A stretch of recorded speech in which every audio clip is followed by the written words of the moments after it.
Hello friends, good morning. मेरा नाम योगेंद्र प्रसाद है और आज मैं वीडियो उन लोगों के लिए बना रहा हूं जो किसी कारणवश उन्हें किताब पढ़ने में परेशानी हो जाती है या उनके पास बुक अवेलेबल नहीं रह जाता है। ऐसे किताब का कोई तोड़ तो नहीं है, किताब पढ़ने का एक अलग ये है। लेकिन अगर आपके पास किताब पढ़ने का समय नहीं है या आपके पास किताब नहीं है, क्योंकि मुझे जो लगता है कि ये लोक व्यवहार में कुशलता पुस्तक हर व्यक्ति को तब तक पढ़ना चाहिए जब तक कि वो ज़िंदगी में कुछ सफल नहीं हो जाते हैं, क्योंकि ये पुस्तक हमारे लिए बाइबल है, गीता है। तो अब इसके कुछ पॉइंट्स इसमें मैं बताता हूँ। तो इसके लेखक हैं आपके लिस गेबलिन और इन्होंने इसमें जो बताया है कि पहला कि लोक व्यवहार में सफलता प्राप्त करने की कला मनुष्य की सारी प्रतिभाओं में सर्वोत्तम है। व्यवहार कुशलता आपके व्यावसायिक, पारिवारिक और सामाजिक जीवन में आपकी श्रेष्ठता सिद्ध करती है। कहता है कि इस पुस्तक में लिखी गई बातें और तकनीक आपके व्यवहार कुशलता में इजाफा करेंगे। इन्हें अमल में लाइए और इस महत्वपूर्ण क्षेत्र में आपकी सहायता करने में मुझे प्रसन्नता का अनुभव हो रहा है। तो इसमें जो विषय में चैप्टर है, टोटल 15 चैप्टर है और पहला है इसमें मानवीय अंतर्दृष्टि। तो इसमें बताया गया है कि मानवीय दृष्टि कैसे हासिल की जाती है। तो पहला लिखा हुआ है कि 83% देखकर, 11% सुनकर, 3.5% गंध से, 1.5% छूकर और 1% स्वाद से। फिर मानवीय अंतर्दृष्टि में जो ज्ञान के संचय, जो हमें ज्ञान प्राप्त कैसे होता है, तो 10% पढ़कर, 20% सुनकर, 30% देखकर, 50% देख और सुनकर, 70% बोलते समय क्या कह रहे हैं इसका एहसास और 90% काम करते समय क्या कहा इसका एहसास। उसके बाद है मानवीय अंतर्दृष्टि। मानवीय अंतर्दृष्टि पहला है सिखाने के फ़ायदे।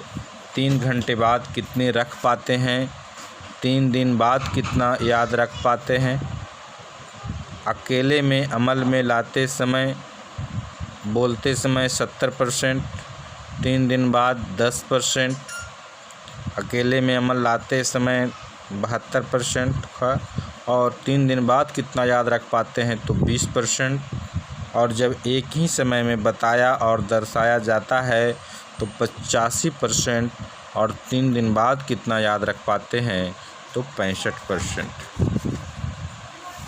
तो इसमें जो चैप्टर नंबर 1 जो है उसमें है कि समझ मानवीय स्वभाव की। तो इसमें बताया गया है कि सफल लोक व्यवहार के लिए ज़रूरी है कि मानव स्वभाव या उसकी फितरत को समझना। जब आप भली भांति मनुष्य और उसके स्वभाव को समझ लेते हैं, जब आप जान जाते हैं कि लोग मन मर्जी के गुलाम क्यों होते हैं, जब आपको पता चल जाता है क्यों, कैसे और किन हालातों में प्रतिक्रिया होती है, तभी आप मानवीय संबंधों के कुशल संचालक हो सकते हैं। मनुष्य और उसकी प्रकृति को समझने के लिए ज़रूरी होता है कि वह जैसा है उसे वैसा ही समझे, अपने नज़रिए से न देखें, न ही उसे अपनी सोच के अनुरूप ढालने की कोशिश करें। कैसे होते हैं लोग? तो इसमें बताया गया है कि ज़्यादातर लोग अपनी नाक से आगे नहीं देख पाते, उन्हें आपसे कुछ सरोकार नहीं होता। यही तर्क इस तरह पेश करते हैं, हर आदमी आपसे 10,000 बार अपने आप में दिलचस्पी रखता है। याद रखिएगा कि मनुष्य की एकक हरकत के पीछे उसकी खुद परस्ती प्रखर होती है। यह तत्व मनुष्य के भीतर गहराई तक जड़ पकड़े हुए है। दान पुण्य आपके अहम की तुष्टि करते हैं। दान में दी गई किसी वस्तु से किसी का भला हुआ है या नहीं, उसका महत्व बाद की बात है। तो निजी स्वार्थ के लिए शर्मिंदा होने या माफ़ी मांगने की ज़रूरत नहीं है।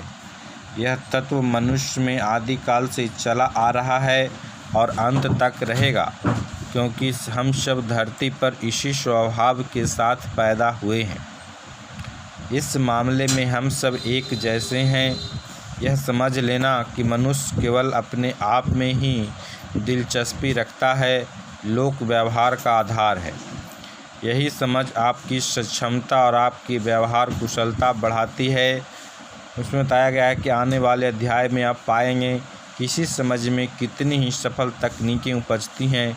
तो समझने वाली मूल बात यह है कि इंसान की दिलचस्पी सिर्फ खुद में है, न कि आप में। तो ये चैप्टर नंबर 1 का इसका मेन पॉइंट ये हुआ कि इंसान की दिलचस्पी खुद में होती है, न कि आप में। दूसरा चैप्टर नंबर 2 है कि कुशल वार्तालाप का हुनर। लोगों से बातचीत करते समय सबसे दिलचस्प विषय लें। दुनिया का वह कौन सा विषय है जो लोगों में दिलचस्पी पैदा करता है? अपना आप। जब आप लोगों से उन्हीं के बारे में बातचीत करते हैं तो वे बेहद उत्साहित हो जाते हैं। उनकी नज़र में आपकी कीमत बढ़ जाती है। जब आप लोगों से केवल उन्हीं के बारे में बात करते हैं तो उन्हें यूँ महसूस होता है जैसे आप उन पर कोमल पंखुड़ियों की बारिश कर रहे हों। लेकिन जब आप केवल अपने ही बारे में बात करते हैं तो वह औरों को कांटे की तरह चुभता है, और यह बात मानव स्वभाव के विपरीत जाती है। तो आप जिंदगी की किताब से मैं, मेरा, सिर्फ मैं ही मैं शब्द निकाल फेंकिए। केवल एक शब्द चुनिए जो जुबान से कहीं जाने पर बहुत अच्छी लगती है। वह शब्द है आप। मिसाल के तौर पर यह आपके लिए है। अगर आप यह करें तो यह लाभ होगा, आपके परिवार वाले इससे खुश होंगे, आपको दोनों तरह से लाभ पहुंचेगा, इत्यादि। निचोड़ इसका है कि जब भी आप मैं, मेरा, मैं ही मैं प्राप्त होने वाले संतोष की तिलांजलि देंगे तो आपकी कुशलता प्रभावित करने की क्षमता और ताकत में इजाफा होगा। हालांकि इसे अमल में लाना उतना ही मुश्किल है, मगर कोशिश करने के इसके बड़े फ़ायदे होंगे। आप जानते हैं कि लोग अपने आप में कितनी दिलचस्पी लेते हैं, इसीलिए आप उनसे उन्हीं के बारे में बातचीत करें। आप पाएंगे कि वे दुनिया से बेखबर केवल अपने ही बारे में बात करना ज़्यादा पसंद करेंगे।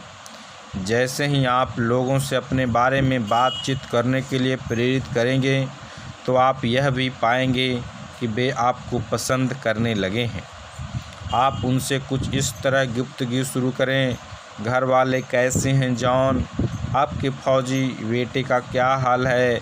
आपकी बेटी शादी के बाद कहाँ रह रही है आजकल? आप कब से इस कंपनी में हैं?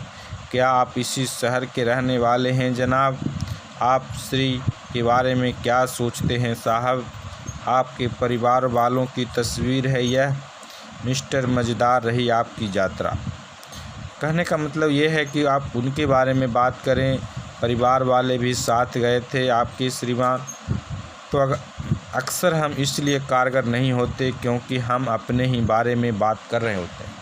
तो जब भी हम किसी से बात करें तो हम उनसे बात करें। याद रहे, महत्व आपकी सोच या किसी के बारे में आपकी धारणा का नहीं है, महत्व इस बात का है कि आपके सुनने वाले को वो बातें पसंद है या नहीं। मतलब उनके इंटरेस्ट का बात करें।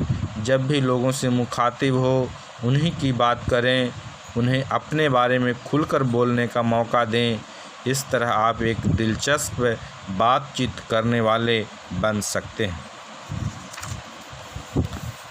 तीसरा है चैप्टर की औरों में महत्वपूर्ण होने का एहसास जगाएं।